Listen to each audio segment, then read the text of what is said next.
you feeling? Good, tired? So I was going to ask you. Yeah, it's fine, man. Yeah. Just everything just for this, and you don't fucking have it, and it's Yeah, one all day. you're not feeling like you're mate. Oh, you just take fucking play 30 friendlies, man. Yeah. I only played 45 minutes in those games. Okay. So Anthony Hugh was going to go away, so they're playing with other players. Yeah, I might.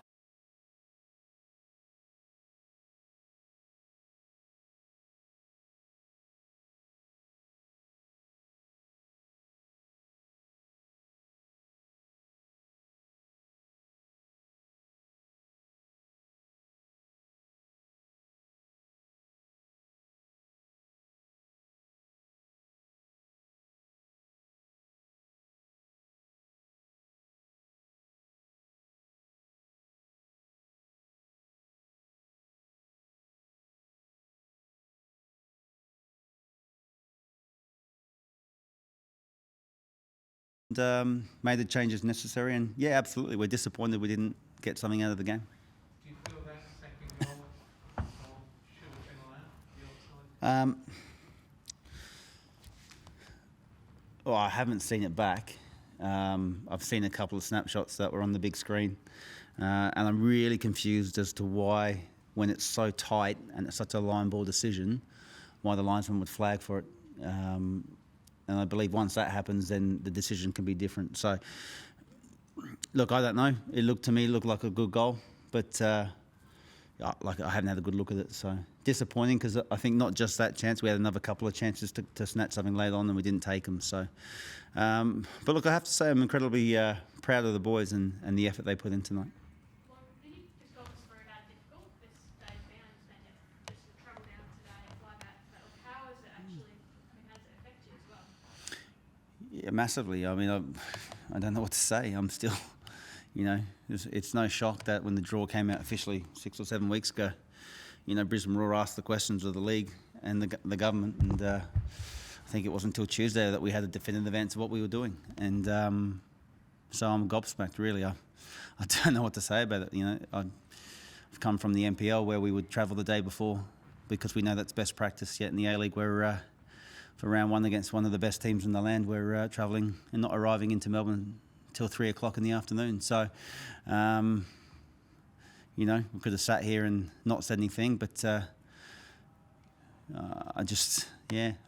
really don't know what to say about it. It's disappointing. I mean, you're going to come back here again in a bit over a week playing off victory. Are you expecting you're going to have to do the same thing?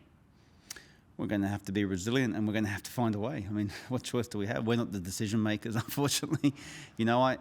I would love to obviously have the same opportunities and advantages everyone else has. Proper preparation for the games that we all expect, every team. And so that's our challenge, and we have to try and find a way to overcome it. We can't moan about it now. It's done. It's in place, and I believe unless anything changes, we'll do it again in round 4 for Western United. So can I just clarify, you didn't find out until Tuesday afternoon that you would only be able to travel on the day of the game today? That's correct, yeah. And this was a government, this was a government decision, yeah? This was something that they brought in. Look, state government, but what I would say is the state government was dealing directly with the APL on this, and the APL were very aware of the restrictions from our state coming into this state. So, Melbourne's not the only team we've got to play in round 1. I know that much, but again, the decision's been made, and here we are. Did that, knowing that you're flying out the day of the game, did that inform the way you set up defensively in the first half? Coming back to that, I think so. Yeah, the thing we didn't know is how our players were going to react to that. Again, in any elite environment, that doesn't get thrown upon you. So we didn't know how our boys were going to recover from that. What I would say was, again, I'll go back to how proud I am of this team and what they did in the second half, because despite all that, we overran and were the stronger team to finish the game. So we found something. There's a great spirit in the group. They're winners. They wanted to try and get something out of the game tonight, and they're incredibly disappointed right now because they felt probably we deserve something in the end. so knowing that half-time adjustment that you made and the impact on the complexion that it had on the game, let's say in normal circumstances, would you have gone out the way you did from half-time? Look, how we set up in the first half, I don't think it was the intent to be as deep as we were. But again, sometimes you also have to give credit to the opposition and how they played. But again, maybe it took that long for our boys to get their legs and get going. So what I would say is whether we were deep, whether we were higher at the park or even pressing them high, we held a good structure, and I don't think they created too many chances. So what we worked on all week was, whilst we didn't have much possession in that first half, we were quite, I think, comfortable in our shape.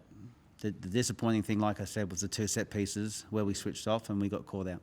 But would you say that, let's say, those set pieces is a consequence of the pressure that they were able to have with territory in the first half? Yeah, well, that's the game, right? But, we still expect as a group, like I'm sure every other team does, to defend well from set pieces. You work on them all the time. We work to them all week. It wasn't a surprise where the ball was going to go and what they were going to do. But we switched off in those moments. Warren, could we get a bit of a word about the performance of Luka Ivanovic? He's come on, he scored the goal that cut the deficit to 1. 3 minutes later, he came this close to getting the equaliser in what is his first A-League man game for Brisbane Roar. What were your thoughts on his performance?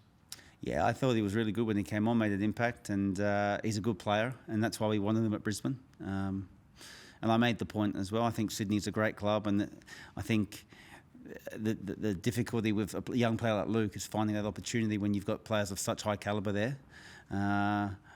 But we recognise his talents, and we think he can do very well for us. Just Jack Tingett came off, it looked like he was maybe holding his shoulder or something. Yeah, we're not too sure yet. It's something to do with his shoulder or his collarbone. We're not sure, so we'll find out a bit more when they get back in the room. Sorry, just in relation to Ivanovic, there's another young player who has probably progressed under, after last season and the continuity that he had. Your thoughts on how Ramat Akbari has provided a flexible outlet for you? I just think Ramat's got all the tools to be a very good player. Again, I think, us as a club and what we're trying to do as a club, we're providing opportunities for young players. And we don't hand out opportunities, but if you take it and you keep doing what you're doing like he is, you're going to continue to play games, and he's playing at a very good level. Just do one, any other injuries come out tonight, and 2, do you expect to get Tom or one back for next week? Yeah, look, hopeful on both. I'm more confident with one. Jez Lofthouse as well missed tonight. He had a bit of a groin complaint, so I think those 2 will be available for selection. Tom we're not sure on yet, but he's progressing well. So obviously, key players for us, and hopefully we can have them back as soon as possible. Warren, putting out the performance that you did tonight, despite missing players like Juan and Tom, does that really excite you heading into the rest of the season to get such a solid display from what was largely a young group of players? We're still hurting. It's still disappointing to lose the game, and like I said, we know we played a very good side tonight, and we've lost the game for a reason, but there's plenty to be positive about with this squad. It's the start. You don't win the A-League in round 1, and I also know that you can go a few games in the A-League without getting a result, and then it can turn very quickly when you put a couple together. So we knew we had a tough start to the season, and we also knew the travel restrictions would be a factor. But we're certainly, hopefully, to be in it for the long haul, and we're ready for a big season ahead. All good, guys? Thank you. Cheers, guys. Thanks.